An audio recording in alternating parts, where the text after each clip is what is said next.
शिक्षाविद डॉक्टर सर्वपल्ली राधाकृष्णन की जयंती पर आज देश भर में मनाया जा रहा है शिक्षक दिवस।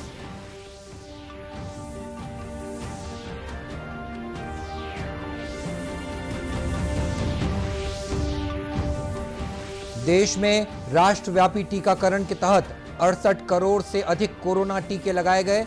छत्तीसगढ़ में कोरोना संक्रमण की दर में आई कमी।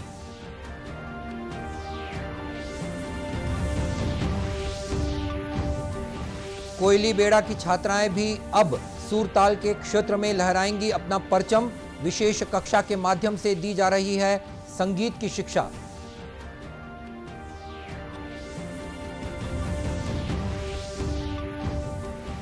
और भारतीय बैडमिंटन खिलाड़ी कृष्णा नागर ने टोक्यो पैरालंपिक में गोल्ड मेडल और सुहास यथिराज ने रजत पदक किया अपने नाम।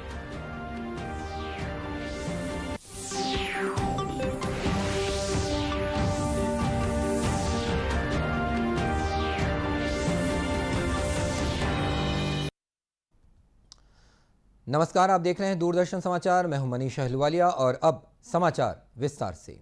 आज शिक्षक दिवस मनाया जा रहा है। ये दिन पूर्व राष्ट्रपति और महान शिक्षाविद डॉक्टर सर्वपल्ली राधाकृष्णन की जयंती पर मनाया जाता है। राष्ट्रपति रामनाथ कोविंद ने शिक्षक दिवस के मौके पर देश भर के शिक्षकों को बधाई दी है। राष्ट्रपति ने अपने संदेश में कहा है कि शिक्षक दिवस ऐसा अवसर है जब हम उन सभी शिक्षकों की समर्पित सेवाओं का सम्मान करते हैं जो हमारे बच्चों के बौद्धिक और नैतिक विकास में अग्रणी भूमिका निभाते हैं। राष्ट्रपति ने कहा कि भारतीय परंपरा में शिक्षकों को भगवान के समान माना जाता है। उन्होंने कहा, लॉकडाउन के दौरान हमारे शिक्षकों ने शिक्षा के ऑनलाइन माध्यम की शुरुआत से जुड़ी हर चुनौती को स्वीकार किया है। श्री कोविंद ने कहा कि शिक्षक विद्यार्थियों को ऐसी शिक्षा प्रदान करें जो ज्ञान पर आधारित हो और न्यायपूर्ण समाज के निर्माण में योगदान दे। न्यायपूर्ण समाज के निर्माण में सहायक हो। हमारी शिक्षा व्यवस्था ऐसी होनी चाहिए जिससे विद्यार्थियों में संवैधानिक मूल्यों तथा नागरिकों के मूल कर्तव्यों के प्रति निष्ठा उत्पन्न हो, देश के प्रति प्रेम की भावना मजबूत बने तथा बदलते वैश्विक परिदृश्य में वे अपनी भूमिका के बारे में सचेत रहें।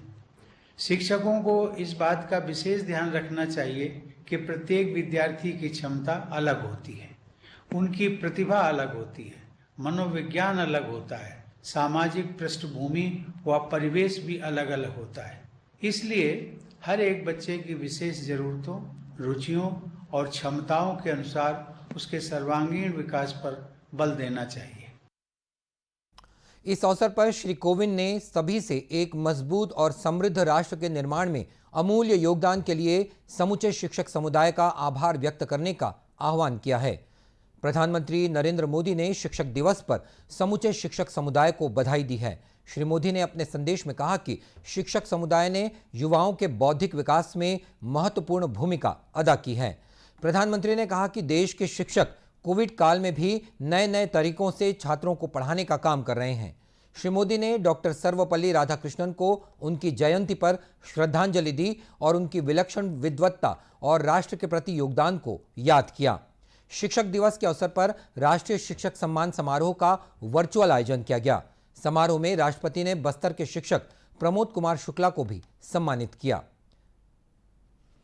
बस्तर से श्री प्रमोद कुमार शुक्ला, व्याख्याता, एकलव्य मॉडल आवासीय स्कूल। राष्ट्रीय शिक्षक पुरस्कार से सम्मानित प्रदेश के शिक्षक प्रमोद कुमार शुक्ला ने दूरदर्शन समाचार से बातचीत में कहा कि राष्ट्रीय सम्मान मिलने से वे गौरवान्वित महसूस कर रहे हैं। मैं एक ऐसा शिक्षक बन पाया हूँ, ऐसा माध्यम बन पाया हूँ कि मेरे प्रदेश छत्तीसगढ़ का नाम पूरे देश में ऊंचा हो रहा है। मैं एक माध्यम बन पाया, मुझे इस पर गर्व है। उन्होंने प्रदेश के शिक्षकों से शिक्षा के क्षेत्र में अभिनव पहल करने का आग्रह भी किया है। और इधर छत्तीसगढ़ की राज्यपाल अनुसुईया उइके ने शिक्षक दिवस के अवसर पर प्रदेशवासियों को बधाई दी है। उन्होंने अपने शुभकामना संदेश में कहा है कि पूर्व राष्ट्रपति और महान शिक्षाविद भारत रत्न डॉक्टर सर्वपल्ली राधाकृष्णन का जीवन सभी शिक्षकों के लिए प्रेरणा स्रोत है। राज्यपाल ने कहा कि शिक्षक देश और समाज के भविष्य निर्माण में महत्वपूर्ण भूमिका निभाते हैं। मुख्यमंत्री भूपेश बघेल ने आज शिक्षक दिवस के अवसर पर सभी गुरुजनों और प्रदेशवासियों को बधाई और शुभकामनाएं दी हैं। मुख्यमंत्री ने अपने संदेश में कहा कि पूर्व राष्ट्रपति डॉक्टर सर्वपल्ली राधाकृष्णन ने अध्यापक के रूप में उच्च नैतिक मूल्यों को अपने जीवन में उतारने के साथ ही अपने छात्रों को भी इसके लिए प्रेरित किया। डॉक्टर राधाकृष्णन कठिन विषय को अपनी शैली से सरल, रोचक और प्रिय बना देते थे। मुख्यमंत्री ने कहा कि देश का भविष्य बच्चों के रूप में शिक्षकों के हाथों में है। उन्होंने उम्मीद जताई कि देश प्रदेश का उज्जवल भविष्य गढ़ने की दिशा में सभी शिक्षक महत्वपूर्ण भूमिका निभाएंगे। शिक्षक दिवस के अवसर पर राष्ट्रीय शिक्षक सम्मान समारोह का वर्चुअल आयोजन किया गया। इस समारोह में बस्तर के शिक्षक प्रमोद कुमार शुक्ला को भी सम्मानित किया गया। कोरोना से बचाव संबंधी दिशा निर्देशों का पालन करते हुए प्रदेश भर में विविध आयोजन किए जा रहे हैं। देश में राष्ट्रव्यापी टीकाकरण के तहत 68 करोड़ से अधिक कोरोना टीके लगाए जा चुके हैं। केंद्रीय स्वास्थ्य और परिवार कल्याण मंत्रालय ने बताया है कि कल 71,61,000 से अधिक लोगों को टीके लगाए गए। इधर छत्तीसगढ़ में 1,49,71,000 से अधिक लोगों को कोरोना का टीका लगाया जा चुका है। इनमें 1,15,13,000 से अधिक लोगों को वैक्सीन की पहली डोज और 34,57,000 से अधिक लोगों को वैक्सीन की दोनों डोज लगाई जा चुकी हैं। इस बीच प्रदेश में कल कोरोना संक्रमण के 46 नए मामले सामने आए हैं। इन्हें मिलाकर प्रदेश में अब तक 10,04,600 से अधिक लोग कोरोना संक्रमित हो चुके हैं, जिनमें से 9,90,000 लोग स्वस्थ भी हो चुके हैं। वहीं 381 मरीजों का प्रदेश के विभिन्न अस्पतालों और होम आइसोलेशंस में इलाज चल रहा है। कांकेर जिले के दूरस्थ क्षेत्र में स्थित कोयली बेड़ा की छात्राएं भी अब सुरताल के क्षेत्र में अपना परचम लहराएंगी। इस क्षेत्र में स्थित कन्या पूर्व माध्यमिक शाला की 60 छात्राएं संगीत की शिक्षा ले रही हैं।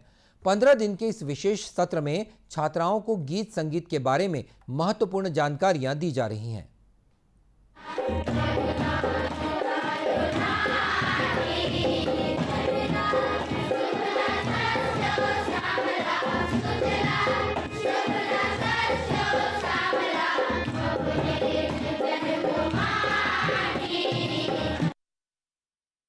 छात्रा आराधना ने बताया कि उन्हें गीत संगीत में काफी रुचि है। छात्रा ने बताया कि स्कूल में विभिन्न भाषाओं में गाने सिखाए जा रहे हैं। लय, सुर, अलंकार और गाना सीखे। हिंदी गाना, अंग्रेजी गाना, उड़ीसा गाना, मराठी। छात्राओं का कहना है कि इस विशेष कक्षा के माध्यम से उन्हें एक नई प्रेरणा मिली है और वे भी आगे संगीत के क्षेत्र में पढ़ाई करना चाहेंगी। वहीं संगीत की शिक्षा दे रही शिक्षिका रानू निषाद ने बताया कि लोगों को सुर, लय, ताल के माध्यम से संगीत की प्रारंभिक शिक्षा से अवगत कराना उनका लक्ष्य है। उन्होंने कहा कि बच्चों के नवचेतन में गीत संगीत रूपी बीज बोकर संगीत जानकारों की एक नई पीढ़ी तैयार करनी है। बच्चों को संगीत की प्रारंभिक शिक्षा देना, सुर के बारे में थोड़ा सा, लय के बारे में, ताल के बारे में, जैसे अलंकार का थोड़ा सा परिचय दे दिया। अलंकार 2-4 अलंकार सिखा दिए, 5-6 अलंकार।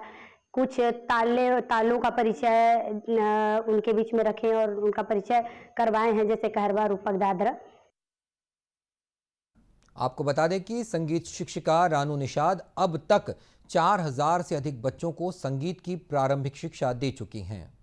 और बात कर लेते हैं पैरालंपिक की। भारतीय बैडमिंटन खिलाड़ी कृष्णा नागर ने टोक्यो पैरालंपिक में धमाकेदार प्रदर्शन करते हुए गोल्ड मेडल जीत लिया है। आज उन्होंने बैडमिंटन के पुरुष सिंगल फाइनल मुकाबले में हांगकांग के चू मान काई को मात दी। इसके साथ ही कृष्णा नागर पैरालंपिक के बैडमिंटन प्रतियोगिता में प्रमोद भगत के बाद गोल्ड जीतने वाले दूसरे भारतीय शटलर बन गए हैं। वहीं नोएडा के जिलाधीश सुहास यथिराज ने बैडमिंटन मुकाबले में रजत पदक हासिल किया। राष्ट्रपति, उपराष्ट्रपति, प्रधानमंत्री और खेल मंत्री ने कृष्णा नागर और सुहास यथिराज को टोक्यो पैरालंपिक में पदक जीतने पर बधाई दी है। राष्ट्रपति ने कृष्णा नागर को बधाई देते हुए कहा कि उन्होंने सर्वश्रेष्ठ प्रदर्शन किया है और उनकी सफलता से बहुत से देशवासी प्रेरित होंगे। राष्ट्रपति ने सुहास यथिराज को बधाई देते हुए कहा कि उन्होंने विश्व के नंबर 1 खिलाड़ी को कड़ी टक्कर देते हुए रजत पदक जीता है। प्रधानमंत्री नरेंद्र मोदी ने कृष्णा नागर को स्वर्ण पदक जीतने पर अपने बधाई संदेश में कहा कि उन्हें यह देखकर खुशी हो रही है कि टोक्यो पैरालंपिक में बैडमिंटन खिलाड़ी बेहतरीन प्रदर्शन कर रहे हैं। उन्होंने कहा कि कृष्णा नागर की सफलता से हर भारतीय के चेहरे पर मुस्कान आई है। प्रधानमंत्री ने सुहास यथिराज को ये रजत पदक जीतने पर बधाई दी है और कहा है कि पूरा राष्ट्र उनके शानदार प्रदर्शन के लिए धन्यवाद दे रहा है। इस अवसर पर केंद्रीय खेल मंत्री अनुराग सिंह ठाकुर ने कहा कि खिलाड़ियों को पूरे देश का समर्थन मिल रहा है। अब खेलों के प्रति लोगों का नजरिया भी बदल रहा है। प्रति सोच बदलने की, और जब सरकार हर तरह की सुविधाएं दे रही है, माननीय प्रधानमंत्री जी स्वयं खिलाड़ियों से बात करते हैं, उनका मनोबल बढ़ाते हैं, तो निश्चित तौर पर समाज के बाकी वर्ग भी, चाहे वो कॉर्पोरेट हो, एजुकेशन इंस्टीट्यूट हो, फेडरेशन हो, आम आदमी की सोच को भी। आज मैं फ्लाइट में था तो बहुत सारे लोग आकर बधाई दे रहे थे कि ओलंपिक्स और पैरालंपिक्स में भारत ने बहुत अच्छा किया है। तो एक बदलाव आया है, जो पहले कभी केवल क्रिकेट के लिए मिलता था, अब ओलंपिक्स खेलों के लिए भी देखने को मिल रहा है। ये हम बदलेंगे, लोगों की जुड़ाव और होगा, सब स्टेक होल्डर्स इकट्ठा मिलकर काम करेंगे तो निश्चित तौर पर भारत आगे और अच्छा करेगा। गौरतलब है कि इस पैरालंपिक में भारत ने अब तक 5 स्वर्ण, 8 रजत और 6 कांस्य पदक जीते हैं। ये पैरालंपिक के इतिहास में भारत का सर्वश्रेष्ठ प्रदर्शन है। आजादी के लिए भारत का शानदार संघर्ष आधुनिक विश्व के महानतम संघर्षों में से एक है। दूरदर्शन समाचार इतिहास की धारा बदलने वालों की झलक रोजाना आपके लिए लेकर आ रहे हैं। आज हम बात करेंगे वीओ चिदम्बरम पिल्लई की, जिन्होंने स्वतंत्रता संग्राम में अपनी अहम भूमिका निभाई है। आज ही के दिन महान देशभक्त और स्वतंत्रता सेनानी कप्पालोटिया तमिलन वीओ चिदम्बरम पिल्लई का भी जन्म हुआ था। वे तमिलनाडु के तिरुनेलवेली में जन्मे द तमिल हेल्म्समैन के नाम से भी मशहूर थे। मद्रास प्रेसिडेंसी में वीओसी के नाम से भी जाने जाते थे। वे युवावस्था में ही बाल गंगाधर तिलक से प्रभावित हो गए। ये वो दौर था जब मद्रास प्रेसिडेंसी में सुब्रमण्यम भारती सक्रिय थे। वो भी वहाँ स्वदेशी के प्रमुख प्रवक्ता बनकर उभरे। वीओ मशहूर वकील भी थे। मद्रास प्रेसिडेंसी में उन्होंने हथकरघा उद्योग के विकास के लिए धर्म संघ नेसा वुचलई और स्वदेशी स्टोर शुरू किया। कह सकते हैं कि स्वदेशी उत्पादन और कारोबार के वे नेता थे। वीओ ने national godown, Madras agro industrial society limited और द देसा बिमना संगम जैसी अनेक संस्थाओं के गठन में महत्वपूर्ण भूमिका निभाई। 1905 में बंगाल के विभाजन के बाद वे राजनीतिक संघर्ष में दिलचस्पी लेने लगे थे।